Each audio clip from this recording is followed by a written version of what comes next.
عقائد متعلقہ نبوت و رسالت کے حوالے سے ہماری گفتگو کا سلسلہ جاری ہے۔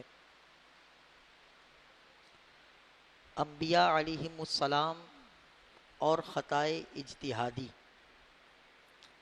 اس حوالے سے کچھ اہم اور ضروری باتیں آپ احباب کے سامنے پیش کرنا ہے۔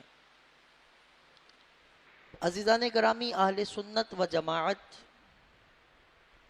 کے عقائد و نظریات میں سے ایک عقیدہ یہ ہے کہ انبیاء علیہم السلام و ملائکہ کرام ان کے سوا کوئی معصوم عن الخطا نہیں۔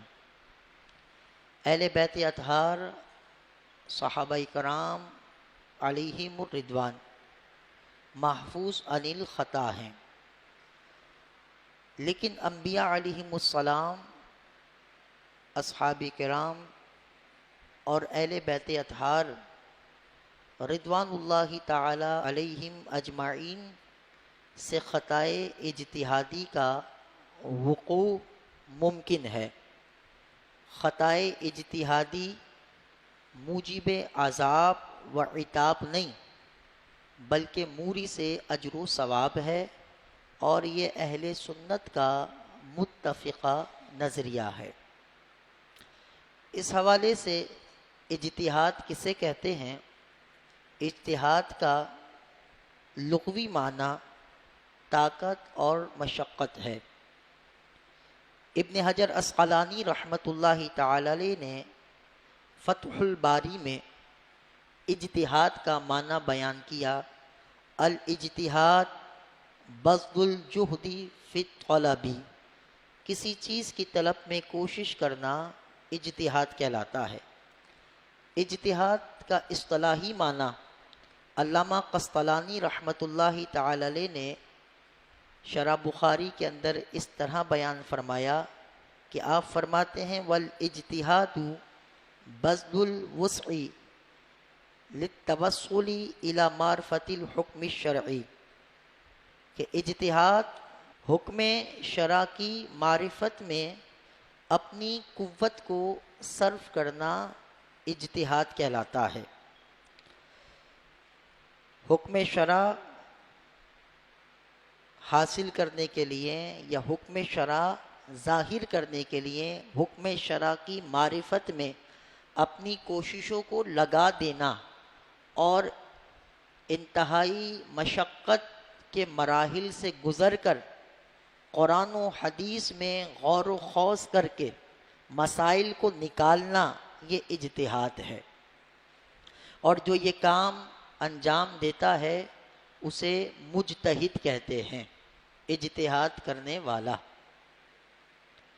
مجتہد جب اجتہاد کرتا ہے تو اس کا اجتہاد دو حال سے خالی نہیں ہوتا، یا تو وہ درست نتیجے پر پہنچتا ہے یا نتیجے میں خطا کرتا ہے۔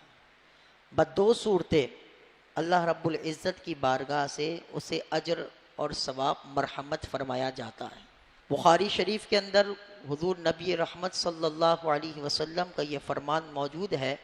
حضرت عمر بن العاص رضی اللہ تعالی عنہ کہتے ہیں انہ سمع رسول اللہ صلی اللہ علیہ وسلم، کہ انہوں نے نبی کریم صلی اللہ علیہ وسلم کو فرماتے ہوئے سنا: اذا حکم الحاکم فاجتہد، کہ جب حاکم اجتہاد کرے اور اجتہاد کر کے حکم کرے، فیصلہ کرے، ثم اصاب فلہ اجران، اور وہ درستگی کو پہنچے تو اس کے لیے 2 اجر ہیں۔ وَإِذَا حَكَمَ فَاجْتَهَدَ ثُمَّ أَخْطَأَ، اور جب اجتہاد کر کے فیصلہ کرے اور خطا کر جائے، فَلَهُ أَجْرٌ، تو اس کے لیے 1 اجر ہے۔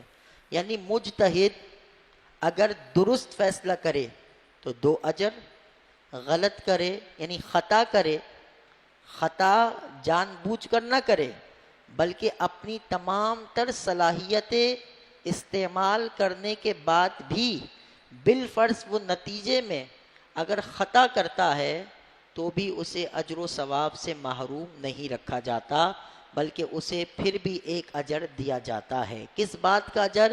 کہ اس نے محنت اور مشقت تو کی۔ اسے 2 اجر کیوں مل رہے ہیں؟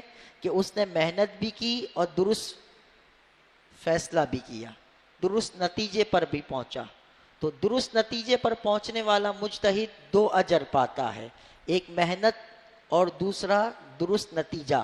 خطا کرنے والا مجتہد 1 اجر پاتا ہے، اور وہ اجر ہے محنت مشقت کا، جو اس نے حکم شرع حاصل کرنے میں یا حکم شرع کی معرفت میں جو محنت کی ہے، مشقت اٹھائی ہے، اس لیے اسے بھی اجر دیا جائے گا۔ ایسی صورت میں جو مجتہد ہے اس کی جانب گمراہی کو منسوب نہیں کر سکتے، کیونکہ وہ اپنی تمام تر کوششوں کو بروئے کار لاتا ہے، اپنی تمام تر صلاحیتوں کو استعمال کرتا ہے۔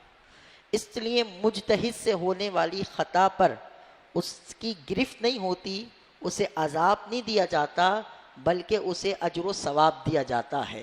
اور جس کام پر اجر و ثواب دیا جائے وہ کام محمود ہوتا ہے، مقبول ہوتا ہے، نہ کہ وہ عیب ہوتا ہے، نہ وہ مقبوح یعنی کبھی ہوتا ہے، کیونکہ اسے اجر مل رہا ہے۔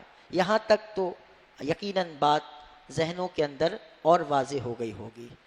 جب ایک مجتہد کی یہ شان ہے کہ وہ اجتہاد کرتا ہے اور اس کا اجتہاد 2 حال سے خالی نہیں ہوتا، تو کیا انبیاء علیہم الصلاۃ والسلام بھی اجتہاد فرماتے ہیں؟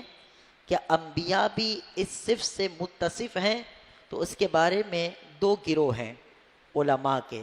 محققین اصولیین فرماتے ہیں کہ انبیاء بھی اجتہاد کرتے ہیں، اور انبیاء بھی درجہ اجتہاد پر فائز ہوتے ہیں، لیکن ان کا یہ اجتہاد احکام اور فتوے میں نہیں ہوتا، کیونکہ احکام اور فتوے میں وہ اجتہاد سے کام نہیں لیتے۔ اب جب انبیاء اجتہاد فرمائیں گے، جیسے کہ انبیاء کے لیے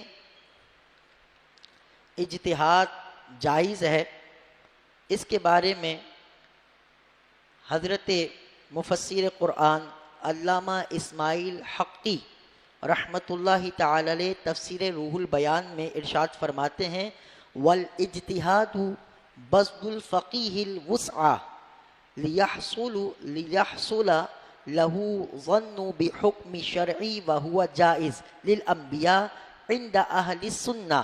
کہتے ہیں کہ اجتہاد فقی کا اپنی طاقت کو صرف کرنا تاکہ حکم شرعی کے ظن غالب کا حصول ہو جائے، حکم شرع واضح ہو جائے۔ اور فرماتے ہیں وَهُوَ جَائِزٌ لِلْأَنْبِيَاءِ عِنْدَ أَهْلِ السُنَّةِ، یہ اجتہاد انبیاء کے لیے جائز ہے اہل سنت و جماعت کے نزدیک۔ کیوں جائز ہے؟ فرمایا لِيُدْرِكُوا ثَوَابَ الْمُجْتَہِدِينَ، تاکہ انبیاء بھی اجتہاد کے ثواب کو پا لیں، وَلِيَقْتَدِي بِهِمْ غَيْرُهُمْ، اور ان کے علاوہ دوسرے لوگ ان کی اقتدا کر سکیں۔ وَلِذَا قَالَ عَلَيْهِ السلام، اسی لیے تو حضور نے فرمایا العلماء ورثۃ الانبیاء، کہ علماء انبیاء کے وارث ہیں۔ فَإِنَّهُ يَسْتَلْزَمُ أَن تَكُونَ دَرَجَةُ الْإِجْتِهَادِ ثَابِتَةً لِلْأَنْبِيَاءِ، تو فرماتے ہیں اس لیے اس سے ثابت ہوتا ہے کہ درجہ اجتہاد انبیاء کے لیے ثابت ہے، تاکہ علماء اس اجتہاد میں انبیاء کے وارث ہو سکیں۔ انبیاء کو بھی یہ حاصل ہے، کیونکہ انبیاء کے وارث علماء ہیں، تو انبیاء کو حاصل ہے تو علماء بھی پھر اس کے وارث بن سکیں گے۔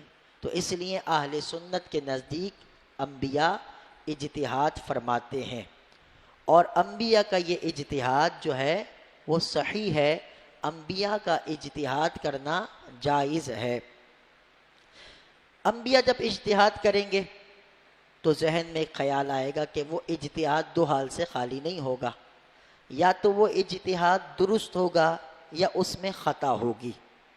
اگر وہ خطا پر یعنی اگر وہ اجتہاد خطا پر مبنی ہو تو اس کے بارے میں علماء فرماتے ہیں اگر وہ اجتہاد یعنی انبیاء کا اجتہاد اگر خطا پر مبنی ہو تو فرماتے ہیں وجاز الخطا فی الاجتہاد. قاضی ثناء اللہ پانی پتی رحمۃ اللہ تعالی علیہ تفسیر مظہری میں فرماتے ہیں کہ وجاز الخطا فی الاجتہاد الانبیاء الا انہم لا یقرون علیہ.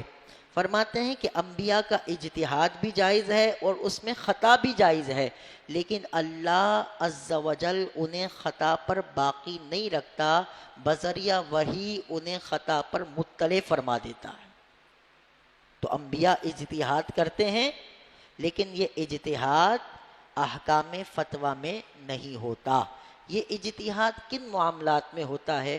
یہ اسی معاملات سے ہوتا ہے کہ جس طرح حضرت آدم علیہ السلام کا اجتہاد، جس طرح حضرت یونس علیہ السلام کا اجتہاد، جس طرح حضرت داؤد علیہ السلام کا اجتہاد.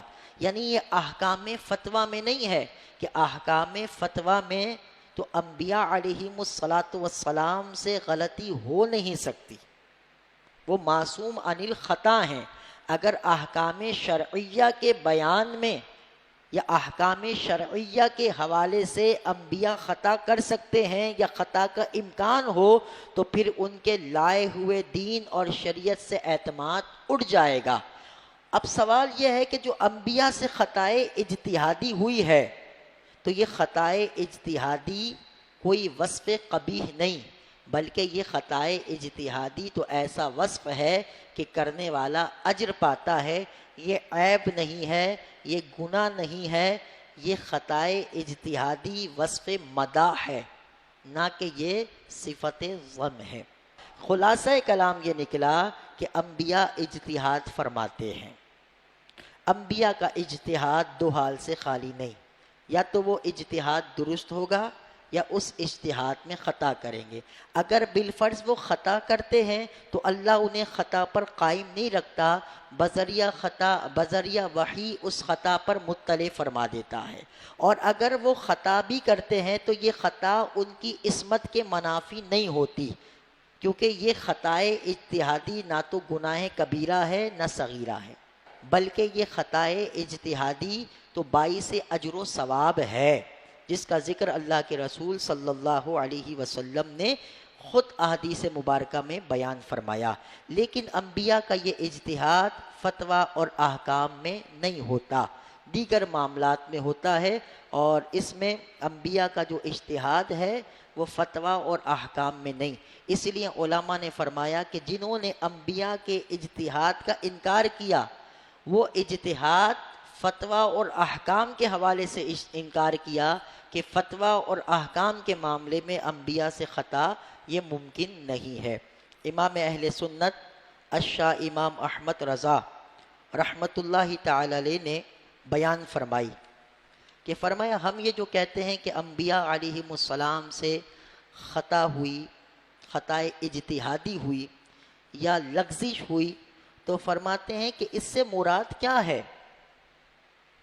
انبیاء سے لغزش ہوئی یا خطائے اجتہادی ہوئی، اس سے مراد کیا ہے؟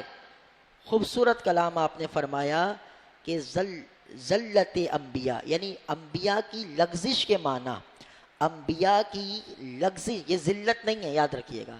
ذلت اور ذلت میں فرق ہے. ذلت یہ لغزش، ذلت کے معنی بالکل ظاہر ہے. تو انبیاء کی جو لغزشیں ہیں، یہ انبیاء کی لغزش کے معنی صرف اس قدر ہیں کہ افضل کو چھوڑ کر فاضل کو اختیار فرمایا. ایک کام ہے افضل جو ان کے شایانہ شان ہے، لیکن افضل کو ترک کر کے فاضل کو سیکنڈ ڈگری آ جائے. لاسٹ ڈگری ہے افضل، جسے ہم کہتے ہیں سپرلیٹو ڈگری. افضل ان کی شایانہ شان تھا افضل، لیکن ایک اس سے کم درجے کا کام ہے جس کو ہم کہتے ہیں فاضل. تو انبیاء کی لغزش کس میں واقع ہوتی ہے؟ اعلیٰ حضرت امام اہل سنت فرماتے ہیں کہ انبیاء کی لغزش کے معنی صرف اس قدر ہیں کہ افضل کو چھوڑ کر فاضل کو اختیار فرمایا. اسے اصلاً گناہ سے کچھ علاقہ نہیں. ایک کام افضل کو چھوڑ کر فاضل کی طرف آ گئے، لیکن اس سے اصلاً گناہ کا کچھ تعلق نہیں ہے.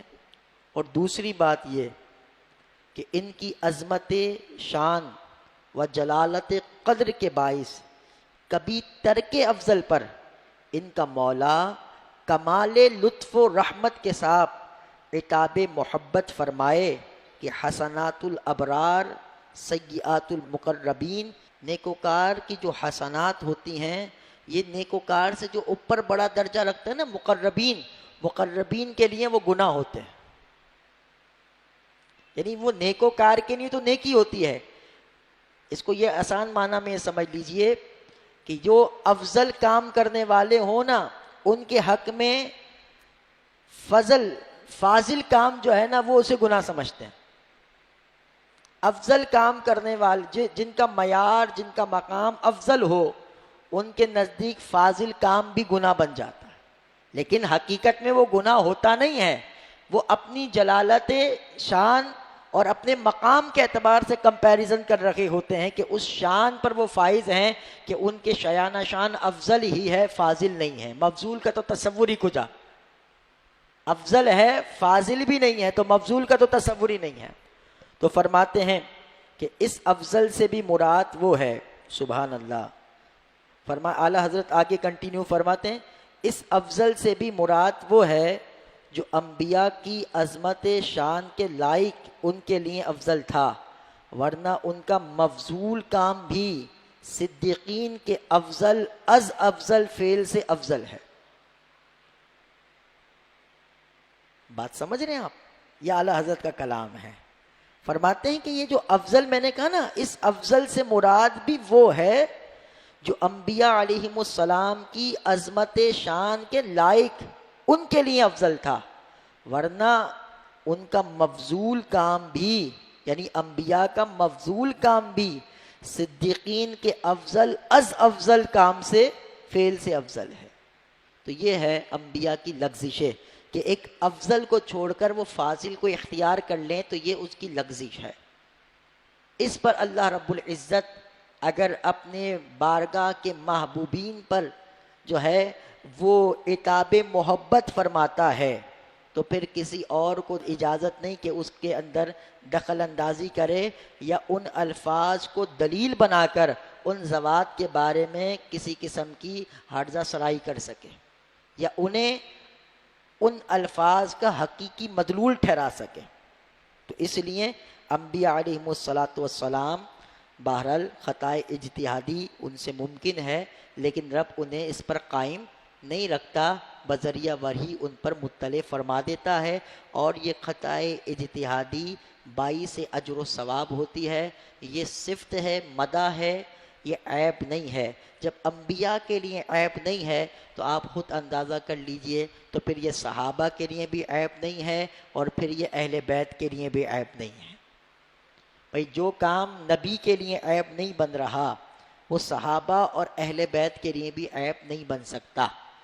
جب اس سے ان کی شان میں کوئی کمی نہیں آتی تو صحابہ اگر خطا اجتہادی کریں یا اہل بیت اطہار سے خطا اجتہادی ہو جائے تو وہ بھی ان کے شان کو کم نہیں کرتی. تو یہ تھوڑا سا خطا اجتہادی کے حوالے سے اہم باتیں تھیں جو آپ احباب کے سامنے ہم نے پیش کی.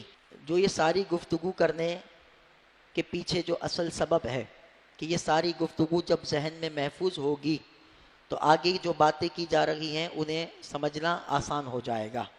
حضرت آدم کی مثال میں نے عرض کی کہ حضرت آدم علیہ السلام کا عمل مبارک کہ آپ نے اس درخت سے تناول فرمایا، یہ آپ کا وہ عمل تھا جو آپ نے جس میں اجتہاد فرمایا.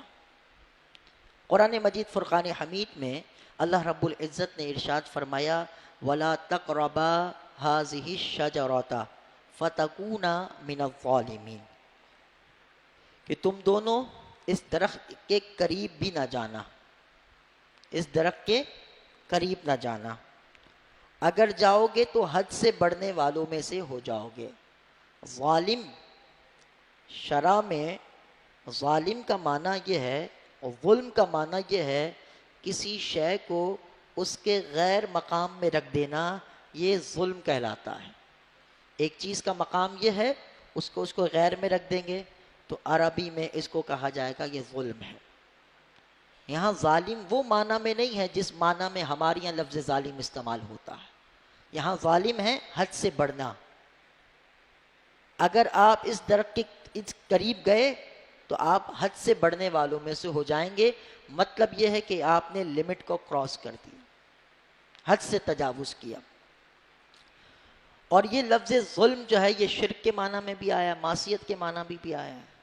لیکن حضرت آدم علیہ الصلاۃ والسلام کے بارے میں یہ گمان، یہ اعتقاد، یہ خیال کہ معاذ اللہ وہ ظالم ہے تو بندے کا ایمان ہی چلا جائے گا.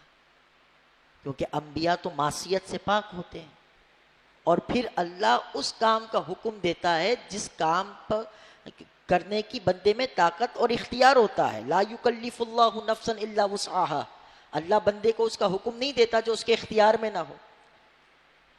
ظاہر ہے بھول کر کسی کام کو کرنا یا نہ کرنا یہ بندے کے اختیار میں نہیں ہوتا. اور اس صورت میں اس آیت کے یہ معنی نہیں ہوں گے کہ تم بھول سے بھی اس درخت کے قریب نہ جانا. کیونکہ بھولنا، روزہ دار اگر بھول سے کھا لے پی لے تو اس کا روزہ نہیں ٹوٹتا. تو اس کے آیت کے یہ معنی تو نہیں تھے کہ اس درخت کے قریب بھول سے بھی نہیں جانا. تو آپ اس درخت کے قریب جو گئے کیا قصد و ارادے سے گئے تھے؟ قرآن کہتا ہے وَلَقَدْ عَهِدْنَا إِلَىٰ آدَمَ مِن قَبْلِ. ہم نے تو آپ سے عہد لیا تھا اس سے پہلے. فَنَسِيَا. پس آدم بھول گئے. وَلَمْ نَجِدْ لَهُ عَزْمًا. اور ہم نے ان کا قصد نہیں پایا. ارادتاً نہیں گئے تھے بلکہ بھول گئے تھے اور اس درخت کے قریب چلے گئے. اور میں نے عرض کیا تھا کہ علماء نے فرمایا کہ آپ نے یہ اجتہاد فرمایا کہ یہ نہی جو ہے یہ تحریمی نہیں ہے بلکہ تنزیہی ہے. اس اعتبار سے آپ سے بھول ہوئی اور آپ نے اس درخت سے کھایا. اور پھر وہ درخت سے کھانا دنیا میں آنے کا سبب بنا. اور یہ دنیا میں آنا یہ وہی فیصلہ ہے جو آپ کی تخلیق سے پہلے رب کریم نے فرمایا انی جاعل فی الارض خلیفہ، کہ میں زمین میں خلیفہ بنانے والا ہوں. گویا وہ ایک سبب تھا، بسنا بالآخر آپ کو زمین ہی پر تھا. اور وہ درخت سے کھانا ایک سبب قرار پایا. تو آپ کا یہ عمل یہ آپ کی خطائے اجتہادی تھی جو کہ گناہ، معصیت کے قبیل اور نافرمانی کے قبیل سے تعلق نہیں رکھتی. اس پر ایک اعتراض ہوتا ہے کہ قرآن مجید فرقان حمید میں حضرت آدم علیہ الصلاۃ والسلام کے متعلق ایک آیت ہے جس میں رب کریم نے یہ ارشاد فرمایا وَعَصَىٰ آدَمُ رَبَّهُ فَغَوَىٰ، کہ آدم علیہ السلام سے اپنے رب کے حکم میں لغزش واقع ہوئی. جو مطلب چاہا تھا اس کی راہ نہ پائی. یہ آیت کریمہ ہے. لیکن لوگوں نے اس کا ترجمہ کیا کیا؟ ذرا دل کے کانوں سے یہ ترجمہ سنیں. اور حکم ٹالا آدم نے اپنے رب کا، پھر راہ سے بہکا. ایک صاحب نے ترجمہ کیا اور آدم نے نافرمانی کی اپنے رب کی پس گمراہ ہوئے. حکم ٹالا آدم نے اپنے رب کا، پھر راہ راست سے بہکا. آدم سے اپنے رب کا قصور ہو گیا سو غلطی میں پڑ گئے. ایک صاحب نے ترجمہ کیا کہ آدم نے اپنے رب کی نافرمانی کی اور راہ راست سے بھٹک گیا. ایک صاحب نے اور ترجمہ کیا کہ آدم سے اپنے رب کا قصور ہو گیا سو وہ غلطی میں پڑ گئے. اب ذرا آپ غور کیجئے کہ یہ الفاظ نبی کا گمراہ ہونا، بہک جانا، بھٹک جانا، غلطی میں پڑ جانا، نافرمانی کرنا، یہ شان نبوت کے خلاف نہیں؟ کیا یہ الفاظ شان نبوت کے منافی نہیں؟ لیکن اعلیٰ حضرت امام اہل سنت اللہ ان کی قبر پر کروڑہا رحمتوں کا نزول فرمائے کہ جنہوں نے قرآن کا ترجمہ اس انداز سے کیا کہ قاری قرآن جب قرآن کا ترجمہ پڑھتا ہے تو انبیاء کی عظمت، شان اور رفعت اس کے ذہن میں بلند ہو جاتی ہے، بڑھ جاتی ہے، نہ کہ گھٹ جائے یا کسی قسم کی اس میں کمی واقع ہو جائے۔ آپ نے ترجمہ کیا کہ آدم سے اپنے رب کے حکم میں لغزش واقع ہوئی، اور لغزش آپ نے فرمایا فاضل افضل کو چھوڑ کر فاضل اختیار کرنا،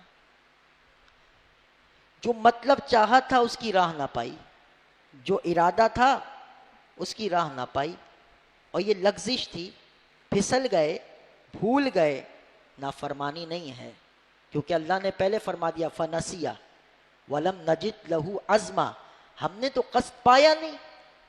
تو ترجمہ کرتے ہوئے اس بات کا خیال رکھنا ضروری ہے کہ ہم ترجمہ جو کر رہے ہیں، جس ذات کے بارے میں بات کر رہے ہیں، وہ ذات کون سی ذات ہے۔ یہاں پر بہت خوبصورت انداز میں علامہ راضی رحمۃ اللہ تعالی علیہ نے کیا فرمایا۔ آپ فرماتے ہیں کہ بے شک ظاہر قرآن اگرچہ دلالت کرتا ہے کہ حضرت آدم سے عصیاں غوایت واقع ہوئی، لیکن کسی کو یہ کہنے کا حق نہیں کہ وہ یہ کہے کہ آدم نے حکم ٹالا، وہ گمراہ ہوئے، وہ بھٹک گئے۔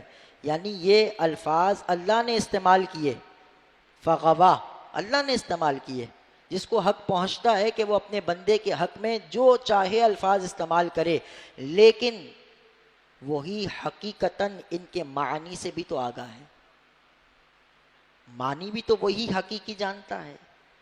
تفسیر روح المعانی کے اندر علامہ محمود آلوسی بغدادی رحمۃ اللہ تعالی علیہ نے بہت کمال گفتگو فرمائی۔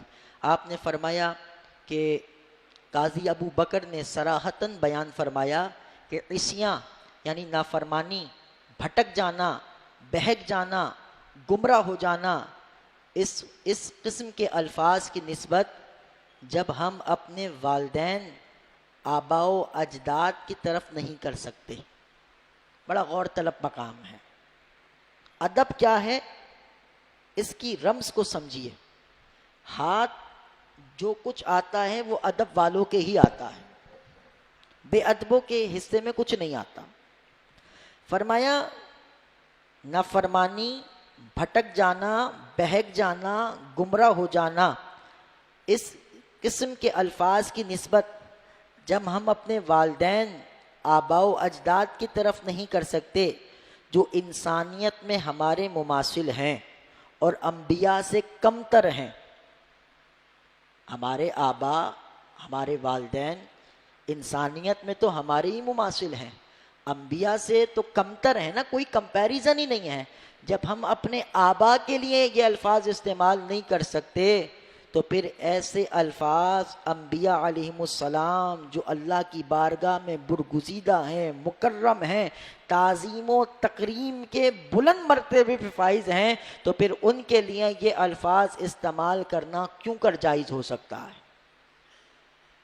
جب ہم اپنے آباء کے لیے نہیں کر سکتے، ابا بہک گئے ہیں، تو سامنے والا کیا کہے گا؟ یہ ابا کی بے عزتی کر رہا ہے، یہ ابا کی انتہائی عزت کر رہا ہے، جبکہ ابا اور ہم مماثلت رکھتے ہیں، انبیاء سے تو مماثلت نہیں ہے نا۔ اللہ اکبر۔ تو فرمایا تفسیر معالم التنزیل میں فرمایا کہ یہ یقینی بات ہے کہ آدم علیہ السلام پر عاصی وغیرہ کے الفاظ جو ہے وہ یعنی کا اطلاق جو ہے یہ جائز نہیں، اس لیے عاصی تو اسے کہیں گے جو عصیاں بار بار کرے۔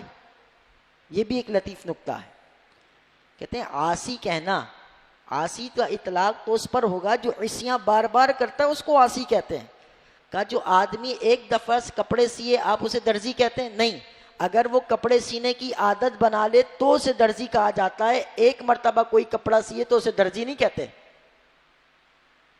یہ میں ترجمہ رکھ رہا ہوں ان عبارتوں کا جو آپ نے فرمایا کوئی ایک دفعہ کپڑا سی لے تو آپ اسے درزی کہیں گے، آپ اسے خیاط نہیں کہیں گے۔ اسے خیاط تو آپ تب کہیں گے جب وہ کپڑے سینے کی عادت بنا لے۔ تو فرمایا عاصی ایک مرتبہ جو شخص عصیاں کا، معصیت کا ارتکاب کرتا ہے مثال کے طور پر، تو ایک مرتبہ کرنے والے کو عاصی نہیں کہیں گے، عاصی تو اس کو کہیں گے جو بار بار عادت بنا لے۔ اور یہاں تو حضرت آدم علیہ السلام سے جو معاملہ ہوا یہ عصیاں نہیں ہیں، یہ معصیت نہیں ہے، یہ خطا نہیں ہے، یہ گناہ نہیں ہے، بلکہ اللہ رب العزت نے فرمایا کہ آدم علیہ السلام سے بھول ہو گئی۔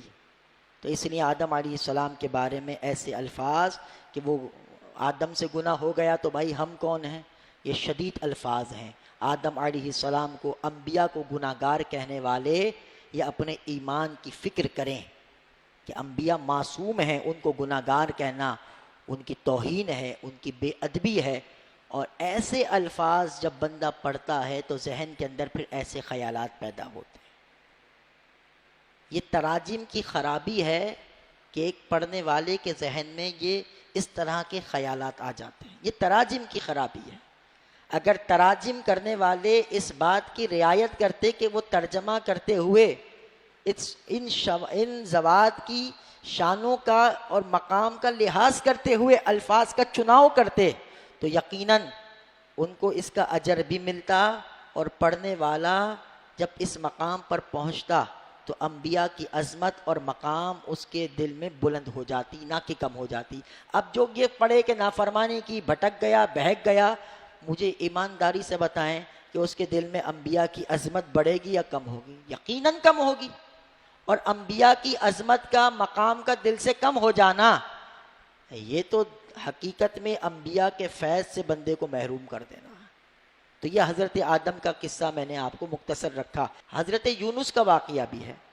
حضرت یونس علیہ السلام اپنی قوم سے ناراض ہو کر آپ تشریف لے گئے، اور پیچھے آپ کی قوم ایمان لے آئی عذاب کے آثار دیکھ کر۔ عذاب نہیں آیا تھا، علامتیں دیکھ کر وہ ایمان لے آئی، لیکن حضرت یونس علیہ السلام واپس نہیں پلٹے، اس بستی کو آپ نے چھوڑ دیا۔ جب بستی کو آپ نے چھوڑ دیا، دریا عبور کرنے کے لیے آپ ایک کشتی میں سوار ہوئے۔ ایک کشتی میں جب آپ سوار ہوئے تو کشتی بیچ بھنور میں پھنس گئی۔ اس دستور یہ تھا، اس وقت کا یہ مطلب معروف تھا کہ اگر کوئی غلام اپنے آقا سے بھاگ کر جا رہا ہو تو کشتی ساحل پر نہیں پہنچتی، کنارے پر نہیں پہنچتی۔ قرعہ ڈالا گیا، ہر بار حضرت یونس کا نام نکلا۔ بہرحال حضرت یونس علیہ السلام نے خود ہی کشتی سے جب چھلانگ لگائی تو اللہ رب العزت نے ایک مچھلی کو حکم دیا کہ وہ حضرت یونس علیہ السلام کو نگل لے، لیکن ساتھ یہ بھی فرمایا کہ یہ مچھلی کا پیٹ ان کے لیے قید خانہ ہے، نہ کہ حضرت یونس اس کا لقمہ ہے، اس لیے کوئی تکلیف حضرت یونس کو نہیں ہونا چاہیے، انہیں کسی قسم کا کوئی نقصان نہیں پہنچنا چاہیے۔ اس مچھلی نے نگل لیا اور حضرت یونس اس مچھلی کے پیٹ میں رہے۔ تو حضرت یونس علیہ السلام کا یہ عمل کہ آپ حکم الہی کے بغیر بستی کو چھوڑ کر یا بستی والوں کو چھوڑ کر نکل گئے، یہ عمل کیا تھا؟ یہ آپ کی خطائے اجتہادی تھی۔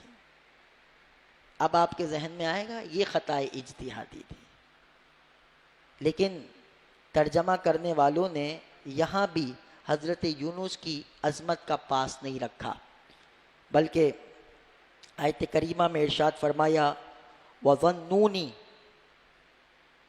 اِذْ ذَهَبَ مُغَاضِبًا فَظَنَّ أَن لَّن نَّقْدِرَ عَلَيْهِ فَنَادَىٰ فِي الظُّلُمَاتِ أَن لَّا إِلَٰهَ إِلَّا أَنتَ سُبْحَانَكَ إِنِّي كُنتُ مِنَ الظَّالِمِينَ۔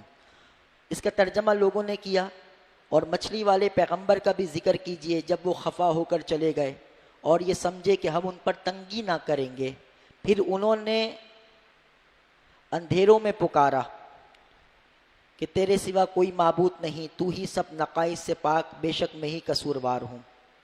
اور ذُنُّون کو یاد کرو، ایک صاحب نے ترجمہ کیا، جب وہ اپنی قوم سے ناراض ہو کے غصے کی حالت میں چل دیے اور خیال کیا ہم ان پر قابو نہ پا سکیں، ہم ان پر قابو نہ پا سکیں گے، یہ الفاظ ذہن میں رکھیے گا، بھی ان پہ بات ہوگی۔ خیال کیا کہ ہم ان پر قابو نہیں پا سکیں گے۔ اور ایک صاحب نے ترجمہ کیا کہ مچھلی والے کو بھی ہم نے نواز دیا، نوازا، یاد کرو جب وہ بگڑ کر چلا گیا تھا اور سمجھا تھا ہم اس پر گرفت نہ کریں گے۔ ایک نے کہا کہ ہم نہ پکڑ سکیں گے، اور ایک نے ترجمہ یہ کیا ہم نہ پکڑ سکیں گے، ایک نے کیا کہ ہم قابو نہ کر سکیں گے، ایک نے کیا ہم گرفت نہیں کریں گے، ایک نے یہ ترجمہ کیا ہم نہ پکڑ سکیں گے۔ اب یہ ترجمہ کس کا ہو رہا ہے؟ الَّن نَقْدِرَ عَلَيْهِ، کیا نبی علیہ الصلاۃ والسلام سے یہ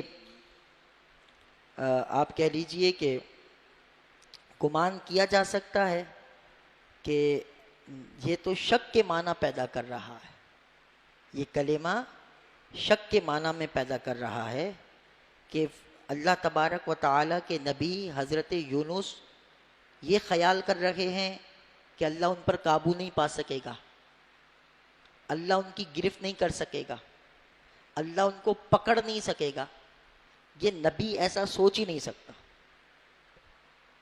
نبی ایسا سوچ ہی نہیں سکتا، کیونکہ یہ تو شک ہے اس کی قدرت میں کہ وہ مجھے پکڑ نہیں سکے گا.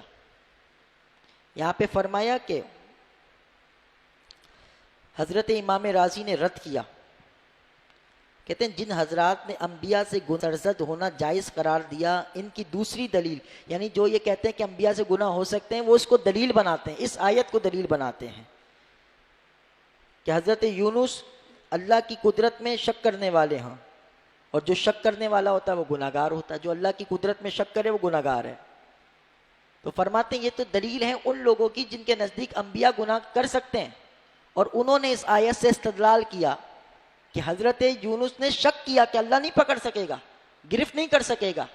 تو فرمایا یہ شک کرنا اللہ کی قدرت میں، اور اللہ کی قدرت میں شک کرنا تو گناہ گار کر دیتا ہے. تو فرمایا یہ حضرت یونس علیہ السلام کے بارے میں اس طرح کے الفاظ کا استعمال کرنا کہ جس سے یہ محسوس ہو کہ نبی شک کر رہا ہے کہ جناب میں پکڑا، میری گرفت نہیں ہوگی اور مجھے پکڑا نہیں جا سکے گا، ہم نہیں پکڑ سکیں گے، ہم گرفت نہیں کر سکیں گے. تو فرمایا ہم قابو نہیں کر سکیں گے. تو یہ انبیاء کے شان کے منافی ہے کہ اس طرح کا انبیاء کے بارے میں اعتقاد رکھنا. یہاں پر حضرت تفسیر مدارک میں بہت خوبصورت اس حوالے سے کلام فرمایا کہ حضرت ابن عباس رضی اللہ تعالی عنہما سے مروی ہے کہ ایک مرتبہ حضرت امیر معاویہ رضی اللہ تعالی عنہ کے پاس گئے حضرت ابن عباس رضی اللہ تعالی عنہما. انہوں نے کہا کہ میں گزشتہ رات سے قرآن کی موجوں میں غرق ہوں، آپ کے بغیر ان سے نجات ممکن نہیں. آپ نے کہا اے معاویہ وہ کیا ہے؟ انہوں نے کہا یہی آیت مبارکہ پڑھی اور کہا کیا اللہ کا نبی بھی گمان کر سکتا ہے کہ اللہ قدرت نہیں رکھتا؟ آپ نے کہا اللہ نقدرا، یہ قدر سے نکلا ہے نہ کہ قدرت سے. یہ لفظ جو ہے اللہ نقدرا یہ قدر سے نکلا ہے نہ کہ قدرت سے. مطلب یہ ہے کہ اس کا معنی تنگی ہے نہ کہ قدرت. قدر بمعنی تنگی بھی آیا ہے، قدر بمعنی قدرت بھی آیا ہے. اور اس مقام پر جو فرمایا حضرت یونس علیہ السلام کے لیے کہ فَظَنَّا، انہوں نے گمان کیا أَلَّن نَقْدِرَ، کہ ہم ان پر تنگی نہیں کریں گے. لیکن ترجمہ کرنے والوں نے قدر بمعنی قدرت لیا، انہوں نے قدر بمعنی تنگی نہیں لیا. اگر وہ تنگی لیتے تو یہ انبیاء کے شان کے لائق ہوتی بات کہ انہوں نے یہ گمان کیا کہ ان پر تنگی نہیں کی جائے گی، اور ایک طرف یہ معنی ہے کہ انہوں نے یہ گمان کیا کہ ہم ان پر قدرت نہیں پا سکیں گے. تو ایک طرف تو قدرت نہ پا سکنا، یہ تو اللہ کی قدرت میں شک کرنا ہے. مطلب یہ ہے کہ ہم پکڑ نہیں سکیں گے، معنی یہ ہے کہ ہم ان پر تنگی نہیں کر سکیں گے، یہ گمان کیا. یہ سارے تراجم کی جو ہے نا یہ خرابیاں ہیں کہ جس کے سبب لوگوں کے ذہنوں کے اندر انبیاء کو لے کر اس طرح کی سوچ یا باتیں آئیں کہ حضرات انبیاء اللہ کی قدرت میں شک کرنے والے نہیں.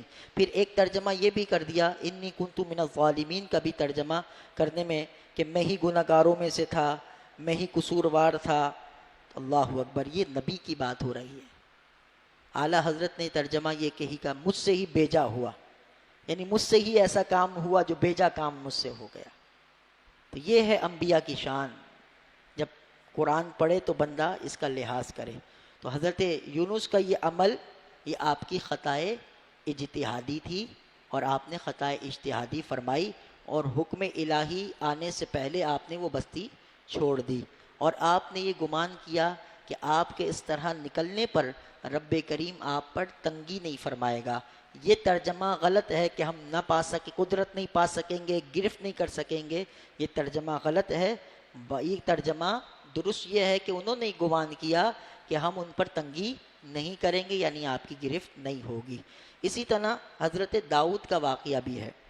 حضرت داؤد کا واقعہ تو اور زیادہ لوگوں نے قصے کہانیاں بنائی ہوئی ہیں، اور یہ ساری قصے کہانیاں علماء یہود کی تراشی ہوئی ہیں کہ جی ایک کی 99 دمبیاں، مطلب ایک کی عورت پر حضرت داؤد کی نظر پڑ گئی، یعنی یہ الفاظ زبان اجازت نہیں دیتا کہ یہ باتیں کی جائیں، لیکن یہ باتیں جو ہے وہ مطلب آج بھی سابقہ کتب کے اندر موجود ہیں۔ انہی سے لے کر بعض مفسرین نے اپنی تفاسیر میں لکھ دی، اور مطلب اتنی گھٹیا قسم کی باتیں ہیں کہ الامان والحفیظ، کہ آپ کی نظر پڑ گئی ایک خاتون پر، اور اس خاتون کو آپ نے بلایا اور اس سے آپ نے صحبت کی، وہ حاملہ ہو گئی، اور اس نے اطلاع بھجوا دی کہ جی میں حاملہ ہو گئی ہوں۔ اس کے شوہر کو آپ نے اگلے مورچوں میں بھجوا کر اسے وہاں پر مروا دیا، معاذ اللہ۔ یہ ایک تفاسیر میں بھی ہے، اور یہ اتنا معروف لوگوں کی زبانوں پر بھی، حضرت داؤد علیہ السلام نے یہ کیا، الیاذ باللہ۔ اس میں دو باتیں، ایک تو قتل اور ایک فعل کبیح۔ قتل ہو فعل کبیح، یہ دونوں گناہ کبیرہ ہیں جو اللہ کے نبی سے صادر نہیں ہو سکتے۔ یہ ساری باتیں، ان کا رد تفصیل، مطلب امام رازی نے بہت تفصیلی کلام کیا ان چیزوں، اللہ ان کی قبر پہ بھی رحمت و رضوان کو نازل، جنہوں نے رطب و یابس کے درمیان فرق کیا، اور جو چیزیں عقیدے کے خلاف تھیں، انبیاء کی شان کے منافی تھیں، ان کو دلائل کے ساتھ، یہ نہیں کہ مطلب کہ بس جذبات میں آ کے ان کا رد کیا، آپ نے دلائل سے رد کیا۔ آپ نے فرمایا یہ دونوں کام گناہ کبیرہ ہیں، قتل یعنی ایک قتل ناحق، اور ایک عورت کے ساتھ مطلب صحبت بغیر نکاح کے صحبت، تو یہ دونوں کام آپ کہنے کہ گناہ کے ہیں، اور فرمایا یہ انبیاء کی شان کے منافی ہیں، اور انبیاء جو ہے نا یہ اس سے وراء الورا ہیں کہ ان سے گناہ ہو، اور فرماتے ہیں کہ میرا مذہب یہ ہے، میرا عقیدہ یہ ہے، میری تحقیق یہ ہے کہ یہ واقعہ سراسر باطل ہے، لغو ہے۔ اس قسم کے جتنے افسانے حضرت داؤد کے متعلق ہیں سب باطل ہیں، لغو ہیں، انہیں دیوار پہ مار دیا جائے، ان کی کوئی حقیقت نہیں ہے، چاہے وہ مسلمان مفسرین نے ہی کیوں نہ لکھے ہوں، ان کی کوئی حقیقت نہیں۔ یہ صرف یہودیوں سے آپ کہہ لیں کہ یہ روایات منتقل اتنی عام ہو گئیں کہ پھر مسلم مفسرین نے بھی انہیں اپنی اپنی کتب کے اندر جگہ دے دی، لیکن تحقیق کے میدان میں ان درایت اور روایت کے حوالے سے اگر دیکھا جائے تو ان واقعات کی کوئی حقیقت نہیں، بلکہ یہ لغو ہیں، اور یہ اسرائیلی روایات ہیں جو علماء یہود نے اپنی اپنی کتابوں کے اندر تحریف کی ہے۔ وجہ کیا ہے؟ اگر ہم اسے تسلیم کریں تو یہ آیات تو نبی رحمت صلی اللہ علیہ وسلم کی دل جوئی کے لیے اتری ہیں۔ یہ آیات جن میں حضرت داؤد کا ذکر ہے یہ دل جوئی ہے، جو حضرت داؤد کے اسوہ حسنہ کو آپ پیش نظر رکھیے، اور کفار جو آپ کی دل آزاری کر رہے ہیں آپ ان سے صرف نظر فرمائیے۔ اور جہاں پر یہ آیات ہیں اس سے قبل اللہ رب العزت نے حضرت داؤد کے لیے جو الفاظ استعمال فرمائے، سبحان اللہ، حضرت داؤد کے لیے اللہ رب العزت نے جو الفاظ استعمال فرمائے ہیں وہ بھی بہت زیادہ اہمیت کے ہیں۔ ایک تو جلیل القدر نبی ہیں، لیکن حضرت داؤد کے لیے رب کریم نے ارشاد فرمایا آتیناہ الحکمت وفصل الخطاب، ہم نے انہیں حکمت دی ہے اور ہم نے انہیں قول فیصل دیا ہے۔ پھر فرمایا عبدنا، وہ ہمارے بندے ہیں، ذل ایدی، وہ عبادت اور اطاعت میں بڑے طاقتور ہیں، اور پھر ایک مقام پہ فرمایا اواب کل لہو اواب، وہ ہر وقت رجوع کرنے والے ہیں۔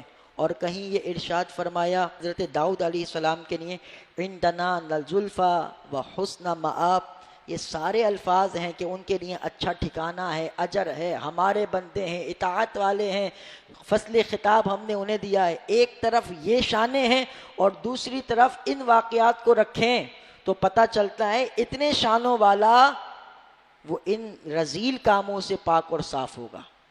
اور یہ تو اپنے محبوب کی دل جوئی ہے. تو ایسا شخص، میں برسبیل تنزل کہہ رہا ہوں، ایسا شخص جو اپنے نفس پر بے بس ہو، وہ لائق تقلید نہیں ہوتا، وہ لائق تحسین نہیں ہوتا. اور ان کا واقعہ تو بیان کیا جانا حضور کی دل جوئی ہے کہ محبوب یہ آپ کو تکلیف دیتے ہیں تو ہمارے داؤد کو بھی ایسی تکلیف پہنچائی جیسے ہمارے داؤد نے صبر کیا، محبوب آپ بھی صبر کیجئے. اگر داؤد علیہ السلام ان افعال کے مرتکب ہوتے تو نہ تو اس لحاظ سے ان کی شانوں کو بیان کیا جاتا، نہ اس شان سے ان کا تذکرہ ہوتا. تو حضرت داؤد علیہ السلام وہ واقعہ کیا ہے؟ واقعے کو خلاصہ کلام یہ ہے کہ حضرت داؤد علیہ السلام کے کچھ دشمن ہو گئے. ایک گروہ تھا جو آپ کی دشمنی پر اتر آیا.